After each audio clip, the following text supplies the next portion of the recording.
कई साल पहले की बात है। एक शहर में एक सादा सा दुकानदार अपनी मेहनत और ईमानदारी से रोजी कमाता था। उसने सालों तक मेहनत की, माथे का पसीना बहाया, लेकिन उसकी सारी कमाई बस एक छोटी सी दुकान तक ही सीमित रही। फिर भी वह अल्लाह का शुक्र अदा करता और कहता, मैं उन लोगों से बेहतर हूं जो हराम की कमाई से चंद दिनों में अमीर बन जाते हैं। एक दिन जब वह सुबह दुकान का दरवाजा खोल रहा था, उसने देखा कि उसका एक पुराना दोस्त उसकी ओर आ रहा है। दोस्त दुकान में दाखिल हुआ और अपनी चादर में छुपाई हुई एक थैली निकालकर दुकानदार के सामने रख दी। फिर वह बोला, भाई, मुझे एक जरूरी सफर पर जाना है। इस थैली में 1000 दीनार हैं। क्या मेरी वापसी तक इसे अपनी अमानत में रख सकते हो? मुझे तुम पर पूरा भरोसा है, क्योंकि इस शहर में तुम जैसा ईमानदार इंसान मिलना मुश्किल है।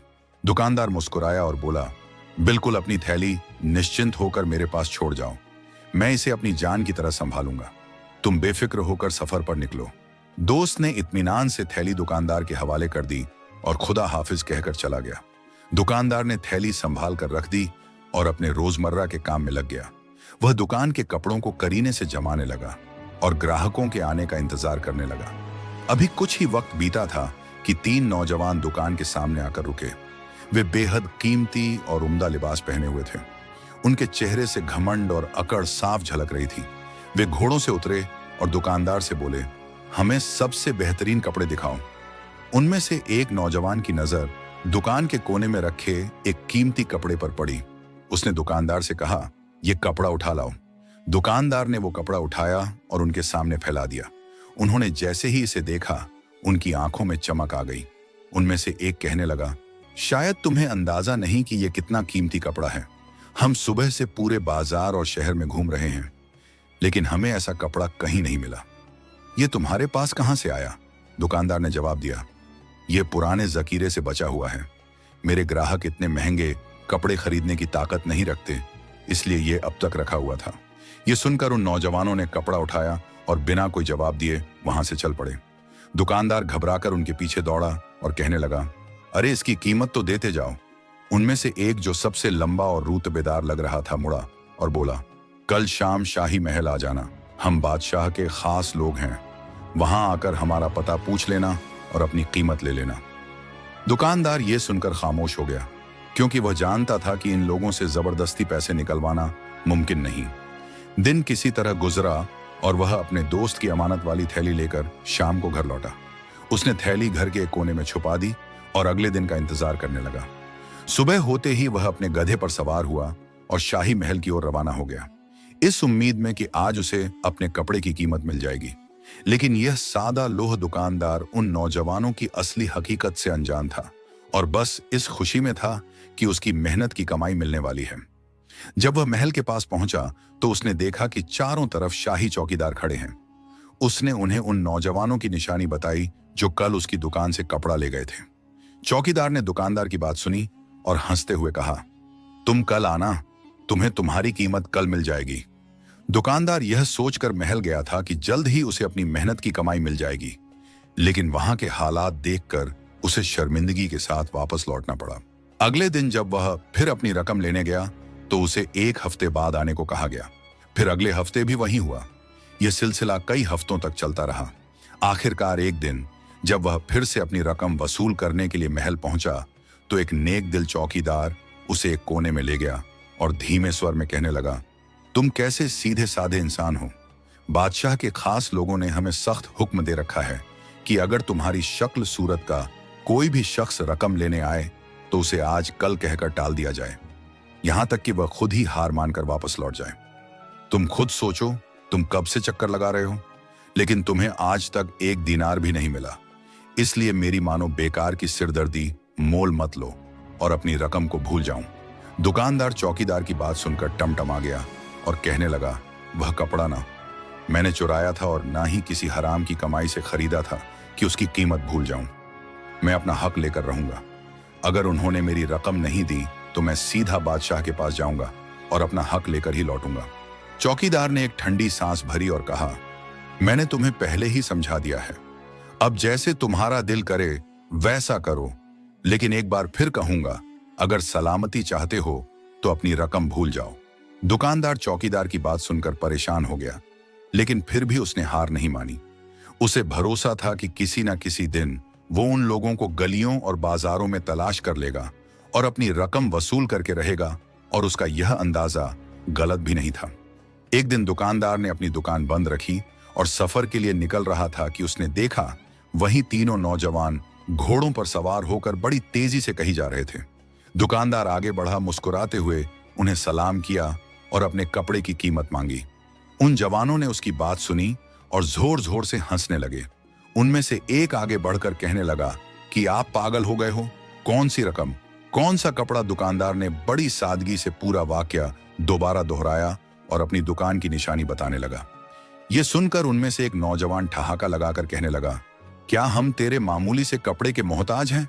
अगर हमें किसी चीज की जरूरत हो तो बस हुक्म देना पड़ता है और वो चीज हमारे लिए हाजिर कर दी जाती है।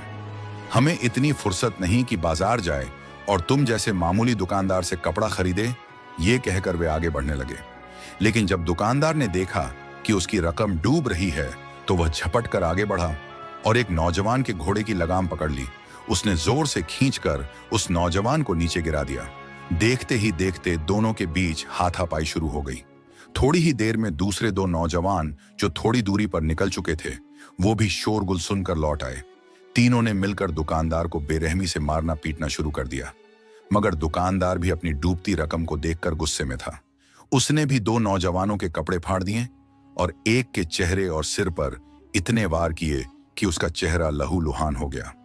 झगड़ा बढ़ता देख तीनों नौजवान जल्दबाजी में अपने घोड़ों पर सवार हुए और तेजी से वहां से भाग निकले, मगर दुकानदार को बुरी तरह जख्मी हालत में छोड़ गए। गरीब दुकानदार का चेहरा खून से तरबतर था और वह इस हाल में किसी तरह अपने घर पहुंचा। जब उसकी बीवी और बच्चे उसे इस हाल में देखते हैं तो परेशान होकर पूछते हैं, क्या हुआ, ये सब कैसे हुआ? दुकानदार उन्हें पूरा वाक्य सुनाता है और कहता है, अगर 6 मैं जख्मी हूं लेकिन खुश भी हूं कि मैंने अपने हक के लिए लड़ाई लड़ी और बादशाह के मुसाहिबों में से एक को जख्मी कर दिया। वह कुछ दिन घर पर रहकर अपने जख्मों की मरहम पट्टी करवाता है। जब थोड़ा ठीक महसूस करता है तो एक दिन हिम्मत जुटाकर अपनी दुकान पर जाता है। जैसे ही वो अपनी दुकान का दरवाजा खोल रहा होता है उसे शहर के दारोगा के 2 सिपाही सामने खड़े नजर आते हैं। दुकानदार हैरान होकर पूछता है, आप लोग यहां किस लिए आए हैं? सिपाही सख्त लहजे में कहते हैं, चुपचाप हमारे साथ चलो, फिर सब बातें खुद मालूम हो जाएंगे। अभी उसके जख्म पूरी तरह भरे भी नहीं होते कि उसे दारोगा खाने जेल ले जाया जाता है। वहां पहुंचकर वह देखता है कि दारोगा के सिपाही उसे घूर रहे हैं। दारोगा गुस्से से गरज कर कहता है, ये कैसी जुर्रत है? कुछ दिन पहले तुमने बादशाह के खास मुसाहिबों से उलझने और उन्हें कत्ल करने की कोशिश की। तुमने ऐसे बाइज्जत लोगों से गुस्ताखी करने की हिम्मत कैसे की?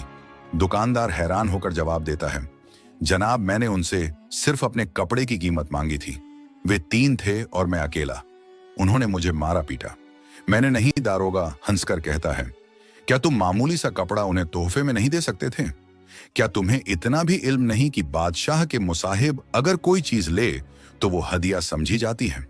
क्या तुम्हारी हिफाजत के खातिर बादशाह सलामत इतना हक भी नहीं रखते कि उनके मुसाहिब तुमसे एक मामूली कपड़ा ले ले?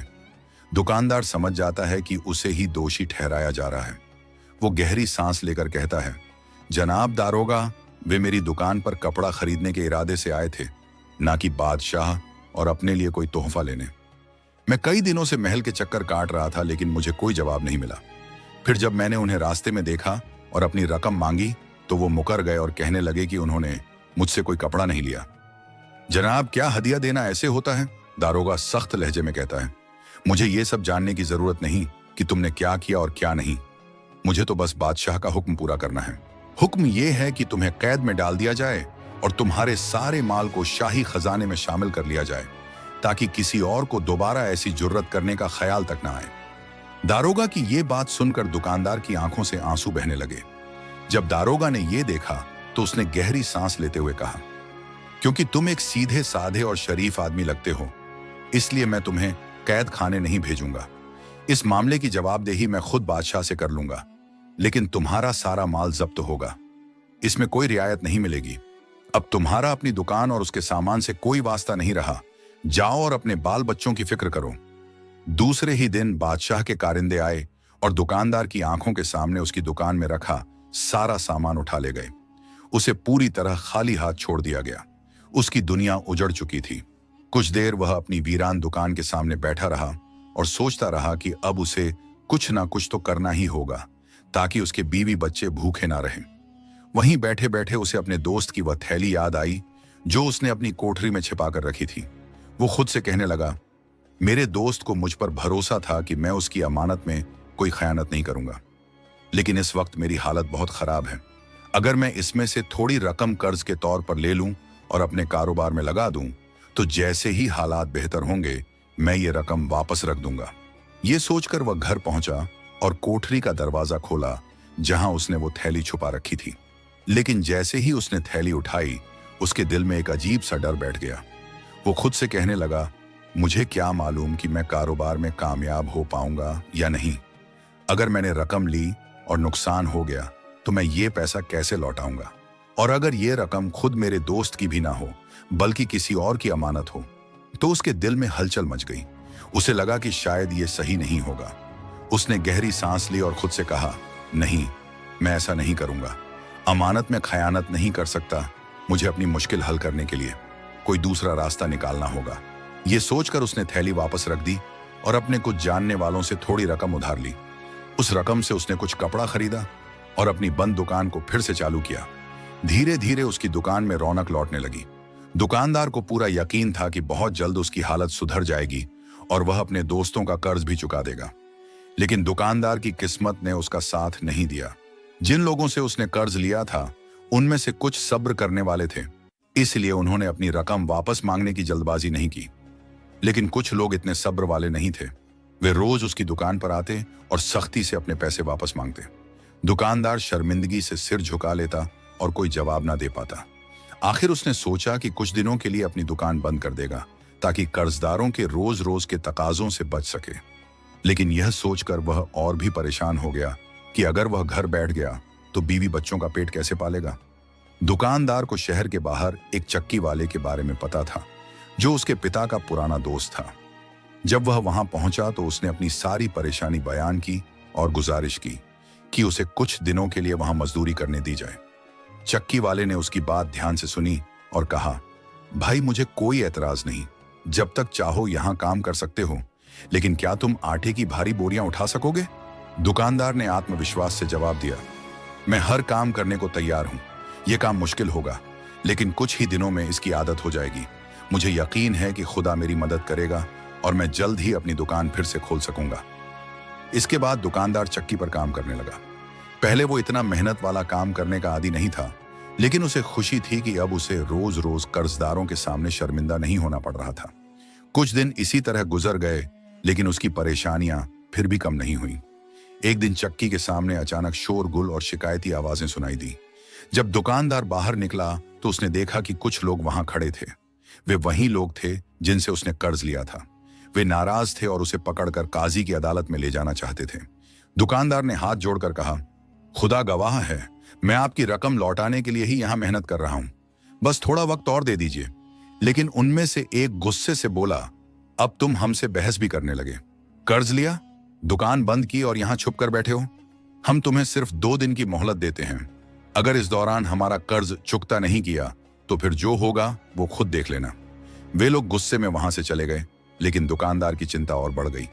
फिर भी उसने अपना हौसला नहीं खोया और रोज की तरह चक्की पर मेहनत करता रहा। लेकिन जब शाम को घर लौटता तो मायूसी और चिंता उसे घेर लेती।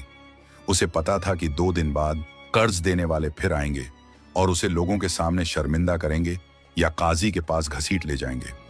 उसकी बीवी ने जब अपने शौहर की हालत देखी तो उसे समझाने लगी, बेहतर यही होगा कि आज रात तुम थैली खोलो और अपनी जरूरत के मुताबिक रकम निकाल लो। अगर थोड़ा सा पैसा ले भी लिया तो कौन सा आसमान टूट पड़ेगा। दुकानदार ने गहरी सांस ली और जवाब दिया, नहीं, मैं अमानत में खयानत नहीं करूंगा। मुझे यकीन है कि खुदा इस मुश्किल से मुझे निकाल लेगा। सुबह हुई, लेकिन दुकानदार के दिल में डर था। उसे हर वक्त ये ख्याल सताने लगा कि कर्ज देने वाले रास्ते में उसका इंतजार कर रहे होंगे। वह घर पर ही बैठा रहा। बीवी भी परेशान थी। तभी अचानक दरवाजे पर दस्तक हुई। वो चौंक उठा। उसे लगा कि कर्ज देने वाले उसके दरवाजे पर पहुंच गए हैं। डरते डरते उसने दरवाजा खोला, लेकिन सामने जो खड़ा था वो कोई अजनबी था। एक ऐसा शख्स जिसे दुकानदार ने पहले कभी नहीं देखा था। उस अजनबी ने मुस्कुराकर सलाम किया और कहा, मैं तुम्हारे दोस्त का पैगाम लेकर आया हूं। वो अब तक सफर में है और उसने मुझे तुम्हारे पास भेजा है। वह कहता है कि अब उसे उस रकम की जरूरत नहीं, तुम जितनी चाहो उसमें से ले सकते हो, और जो बच जाए उसे राहे खुदा में खर्च कर दो। उस अजनबी की बात सुनकर दुकानदार को यकीन नहीं हुआ। उसे लगा कि शायद वह कोई ख्वाब देख रहा है। उसने संदेह से पूछा, मैं तुम्हारी बातों पर कैसे यकीन करूं? मुझे कैसे भरोसा हो कि तुम सच में मेरे दोस्त का पैगाम लाए हो? अजनबी ने मुस्कुराते हुए एक हाथ दुकानदार की ओर बढ़ाया और कहा, इसे पढ़ लो, ये तुम्हारे दोस्त ने खुद लिखा है। इसमें उस थैली की निशानी भी दर्ज है ताकि तुम्हें यकीन आ जाए। दुकानदार ने कांपते हाथों से खत खोला। जैसे ही उसने उसमें लिखी निशानियां पढ़ी, उसकी आंखों से आंसू बहने लगे। वह फौरन सजदे में गिर पड़ा और अल्लाह का शुक्र अदा करने लगा। ए मेरे खुदा, मैंने इतनी मुश्किलों के बावजूद सब्र किया और अमानत में खयानत नहीं की, और तूने मेरी मुश्किल आसान कर दी। फिर उसने जरूरत के मुताबिक थैली में से रकम निकाली और अपने सारे कर्ज चुका दिए। उसकी ईमानदारी और सब्र ने उसे न सिर्फ इज्जत बख्शी बल्कि उसकी परेशानी का हाल भी निकाल दिया। प्यारे दोस्तों, ये कहानी आपको कैसी लगी? कमेंट करके अपनी राय जरूर दें। शुक्रिया।